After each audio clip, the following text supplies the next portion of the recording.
नमस्कार मंडळी, हे माझे छोटे छोटे मित्र माझ्याबरोबर ते, आणि अजून एक तो मागणे येतोय, तो नेहमी लेट कमर असतो. असे आम्ही 4 जण आता संत तुकाराम पालखी सोहळा जो चालू झालाय कालपासून, आणि आज ती पालखी आहे आकुर्डीमध्ये. आज ती जाईल पुण्यामध्ये नानापेठेमध्ये, तर ती तत्पूर्वी जायच्या आधी नमस्कार करून येतो. सगळे नमस्कार करताय का? मी एकदम करा.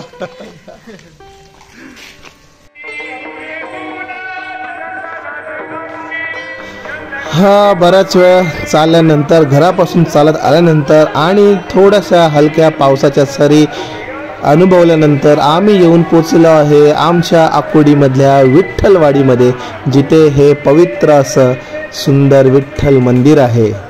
विठू रखुमाईचं हे मंदिर इतकं सुंदर मंदिर आहे की ज्या ज्या वेळेला मी इथे येतो त्या वेळेला म्हणजे ज्या वेळेला मला असं डिमोटिवेट फील होतं त्यावेळेला मी ह्या मंदिरात येतो, शांत बसतो, विठ्ठलाला भेटतो, थोडंसं विठ्ठल रुक्मिणी यांच्याशी बोलतो, आणि मग काय लगेच मोटिवेशन मिळतं आणि चालू लागतो मी माझ्या आयुष्याच्या प्रवासावरती. आता आपण पोचलेलो आहोत मंदिराच्या प्रांगणामध्ये, जिथे पालखी ठेवली जाते.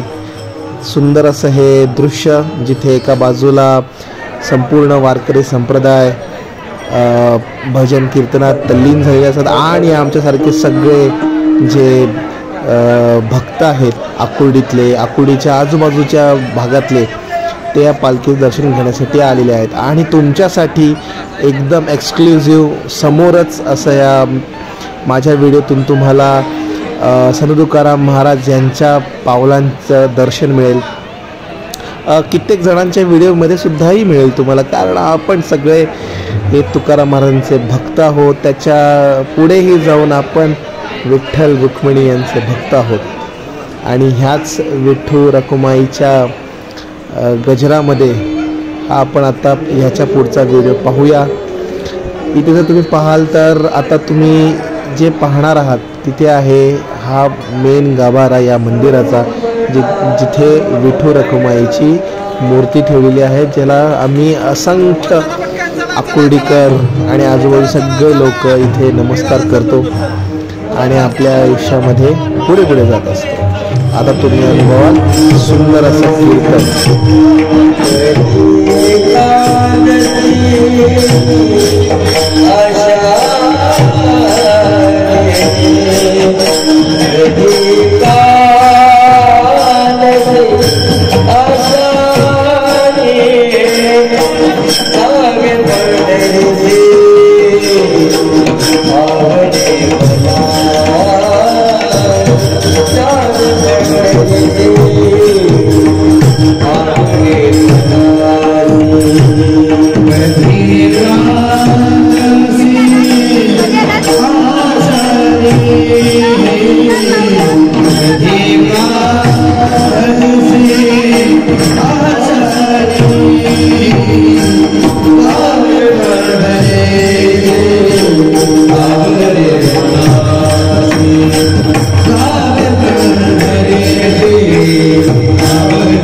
Dewa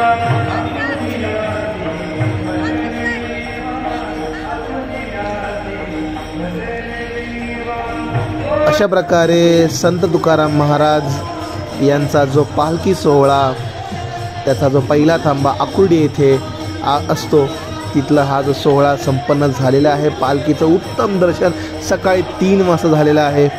संपूर्ण आकुर्डी तुकाराममय झालेली आहे. माझ्या व्हिडिओमध्ये जे तुम्ही इथे वारकऱ्यांनी सादर केलेलं जे भजन आहे ते जर खरंच आवडलं असेल, डोळे बंद करून जर तुम्ही अगदी ते अनुभवलं असेल, तर नक्कीच मला या माझ्या व्हिडिओवरती कमेंट करा, लाईक करा आणि येणाऱ्या दिवसांमध्ये जे व्हिडिओज येणार आहेत त्याच्यासाठी माझ्या यूट्यूब चॅनलला सबस्क्राईब करा.